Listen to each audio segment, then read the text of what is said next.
各位傳媒朋友、各位香港市民，國務院今日根據我嘅提名同埋建議，決定咗第5屆特區政府主要官員嘅一啲任免。4位離任嘅對唔住，我先講咗個任免先，係任命聶德權為公務員事務局局長。Secretary for Financial Services and the Treasury, and Mr. Alfred Sid as the Secretary for Innovation and Technology. On a removal, Mr. Josh Law is removed from the Secretary for the Civil Service, Mr. Lau Kwong-wah from the Secretary for Home Affairs, Mr. Nip from the Secretary for Constitutional Mainland Affairs, Mr. James Henry Lau from the Secretary for Financial Services and Treasury, and Mr. Nicholas Zhang from the Secretary for Innovation and Technology, Mr. Eric Zhang from Director of Immigration. For the 4 departing principal officials, they've been serving with dedication the people of Hong Kong during their term. I express my great heartfelt gratitude to them. Now, after they leave their post, maybe they will go into retirement to spend more time with family, or they may have other careers. In any case, I wish them all the very best. For the 5 newly appointed principal officials, well, Hong Kong is a difficult time, and they are willing to join the ruling team, and I admire their spirit to take up the challenge. In the next 2 years and so, I'll be leading the ruling team of the SL government to do our best to keep the epidemic under control strictly, and at the same time we need to preserve jobs, support businesses, and address the plight of the public. And we also need to make various plans for rebooting our economy. Now I'll first invite Mr. Patrick Nip to say a few words.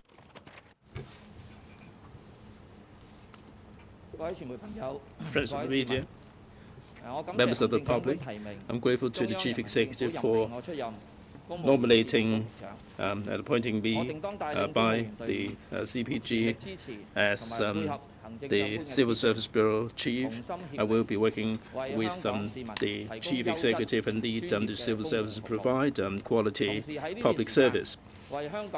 During this period, I will be committed to making contribution to fighting the epidemic. I joined the government in 1986 as AO. I've been working in the government for 31 years and became a permanent secretary, and I became principal official in 2017.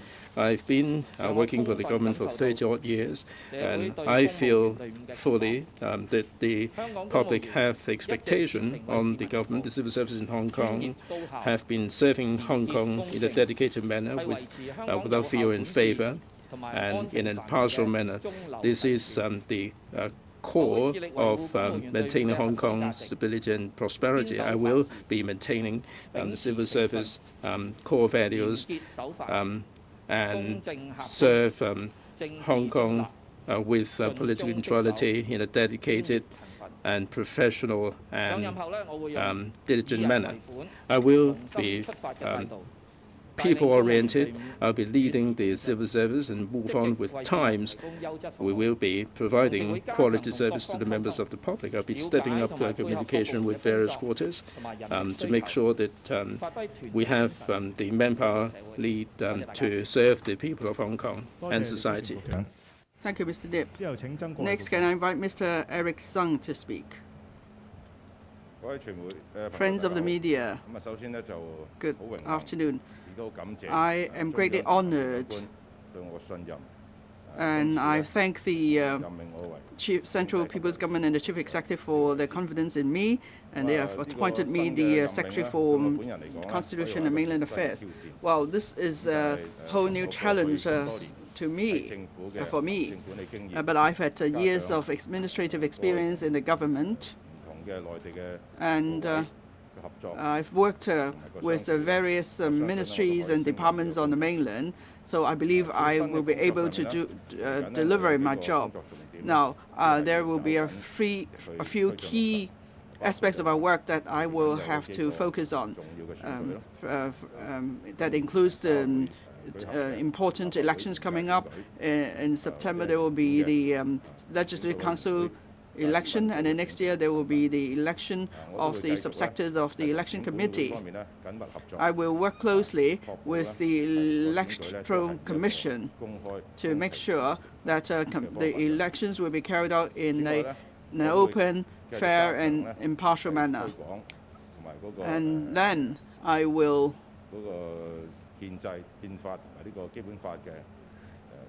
be further promoting the publicity and education on our Constitution, that is the basic law.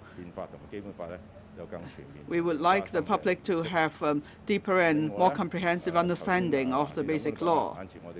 And then the Chief Executive just mentioned, after the epidemic, we will need to do all we could to reboot the economy. So I will therefore foster collaboration on the development of the Bay Area.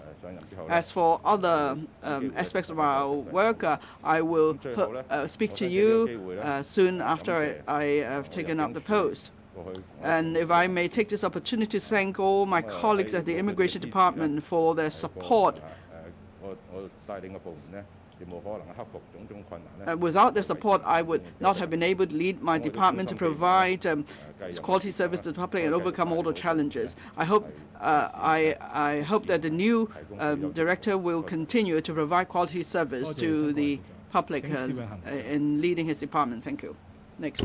Mr. Alfred, friends of the media, I'm really honored to be able to join the team of principal officials and take up the post of Secretary for Innovation and Technology.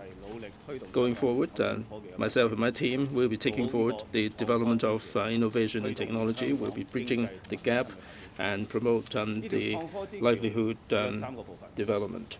There are three parts to this innovation bridge. The first one is collaboration bridge. In my previous life as civil servant for 30 years, there are so many well-meaning people in the INT sector. The development of INT doesn't simply count on the talents alone. We need the cooperation of many quarters. The whole chain will have to get into cooperation. So I'll be promoting the collaboration in these areas. Second, it is communication bridge. Through innovation and technology, we can promote economic development and improve livelihood. We will bring about changes. For the changes to happen, we need to have mutual understanding. So it is important to bridge the gap of communication before we can develop I and T on the ground. Third, talent bridge. In the past, we have been devoting a lot of resources and energy to the cultivating of talents in this area. We have seen results, but how can we enhance the nurturing of talents?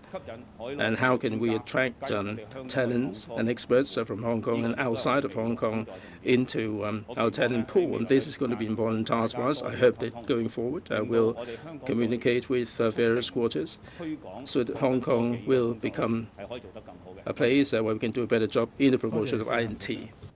Thank you, Mr. Alfred Sit. Next, Mr. Casper Chui, please. Friends of the media, members of the public, good afternoon.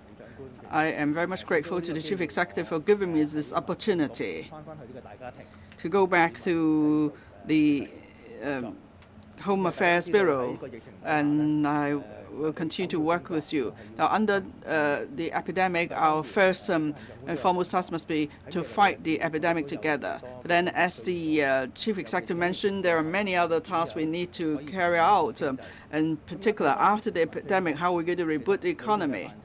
Now, if we look at the Home Affairs Bureau, many aspects of its work are related in that sense. For example, in terms of the cultural sector, we have many major events over the years. And then we have also various sports events that could be hosted.